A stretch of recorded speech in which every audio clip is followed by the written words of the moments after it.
Whenever the term 7 years pops up in the media, I am on that, okay? We've been watching out for a 7-year peace treaty for a long time.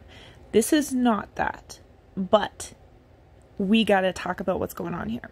So this article was published June 7th, and it says, we need 7 years of accelerated transformative action to achieve Sustainable Developmental Goals, or SDGs. This year, from the 18th to 19th of September in New York, there is going to be a high-level political forum on SDGs. It's called the 2023 SDG Summit. These SDGs are part of Agenda 2030, and there are 17 of them that have been identified by the General Assembly. Let's take a look at them a little closer. Here's a screenshot-worthy breakdown, but I'm going to give you the full breakdown of what's going on. SDG number 1 is end poverty in all of its forms everywhere. That's a pretty grand statement to want to achieve by 2030. Number 2, end hunger, achieve food security, and improve nutrition and promote sustainable agriculture. Number 3, ensure healthy lives and promote well-being for all at all ages. Number 4, ensure inclusive and equitable quality education and promote lifelong learning opportunities for all. Number 5, achieve gender equality and empower all women and girls. Number 6, ensure availability and sustainable management of water and sanitation for all. Number 7, ensure access to affordable, reliable, sustainable, and modern energy for all. Number 8, promote sustained, inclusive, and sustainable economic growth, full and productive employment, and decent work for all. 9, build resilient infrastructure, promote inclusive and sustainable industrialization, and foster innovation. 10, reduce inequality within and among countries. 11, make cities and human settlements inclusive, safe, resilient, and sustainable. 12, ensure sustainable consumption and production patterns. 13, take urgent action to combat climate change and its impacts. 14, conserve and sustainably use the oceans, seas, and marine resources for sustainable development. 15 was a big one. Protect, restore, and promote sustainable use of terrestrial ecosystems, sustainably manage forests, combat desertification, and halt and reverse land degradation and halt biodiversity loss. 16, promote peaceful and inclusive societies for sustainable development, provide access to justice for all, and build effective, accountable, and inclusive institutions at all levels. And finally, number 17, strengthen the means of implementation and revitalize the global partnership for sustainable development. All of these SDGs, for the most part, are really good things to want to push towards. The problem is that the implementation of these SDGs is going to, I think, really promote the unification of nations at a global level. Let's take a little bit of a closer look at this article here. Here's the statement that's being made. They say, there is a narrowing window of opportunity over the next 7 years to redouble our efforts to eliminate poverty and hunger, advance gender equality, and overcome the triple planetary crisis. Failure to heed this call will fuel greater political instability and displacement, further erode trust in public institutions, upend economies, and lead to irreversible existential changes to our natural environment. Above all, it will cause immense suffering for current and future generations, especially among the world's poorest and most vulnerable people and countries, making the SDG Summit a turning point. The SDG Summit in September 2023 must signal a genuine turning point. It must mobilize the political commitment and breakthroughs our world desperately needs. It must deliver a rescue plan for people and planet. At the center of this rescue plan, heads of state and government must recommit to 7 years of accelerated, sustained, and transformative action, both nationally and internationally, to deliver on the promise of the SDGs. Now, I don't know about you guys, but this is beginning to sound more and more like it's coming straight off the pages of the Bible when it comes to eschatology, end-time Bible prophecy.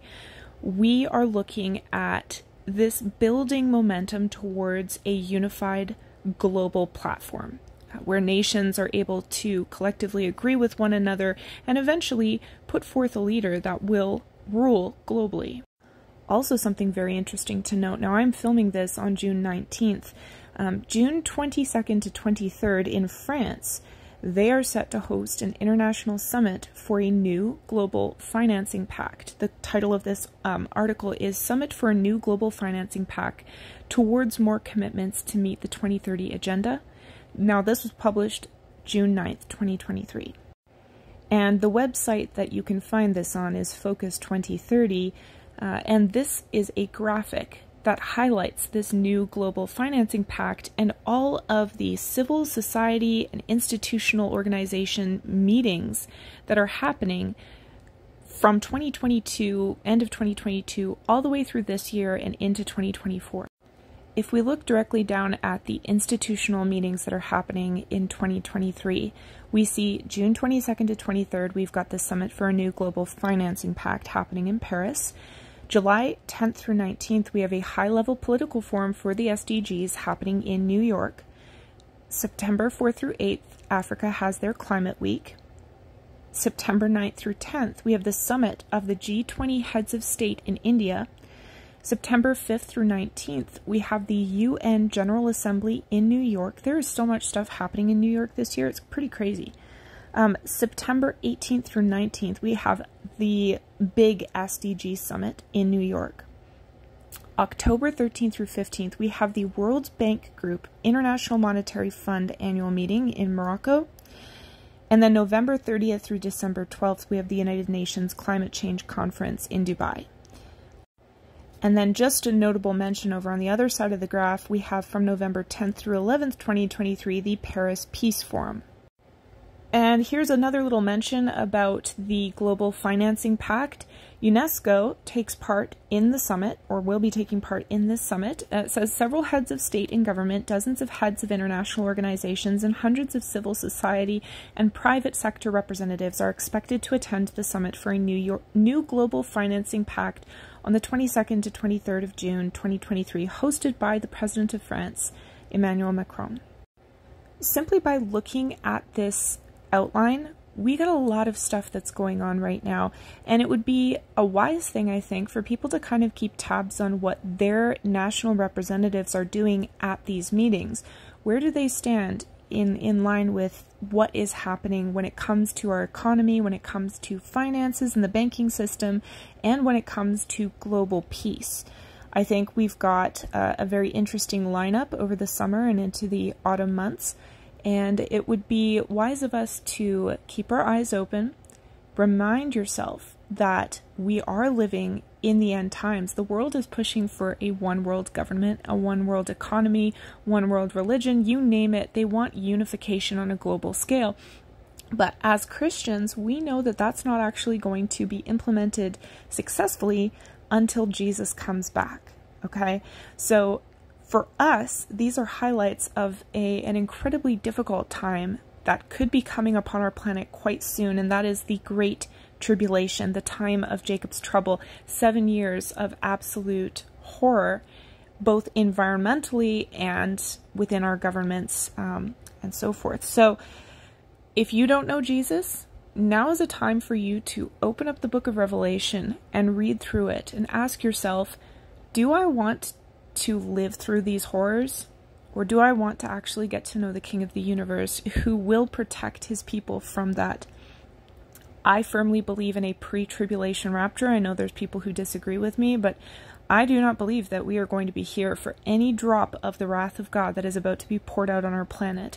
And I would encourage you to not be here for that either, to have nothing to do with the wrath of God by submitting and surrendering yourself to the kingship, the beautiful lordship of Jesus Christ. He is the same yesterday, today, and forever, and the same forgiveness that he offered after he defeated death on the cross, he offers that to you today. So seek him while there is still time, because time is running short, and all of this just serves to show us that we are living in crazy times and he's coming back soon. So ask yourself that question. Are you ready to meet Jesus? And if you're not, why don't you take the time to figure that out before it's too late?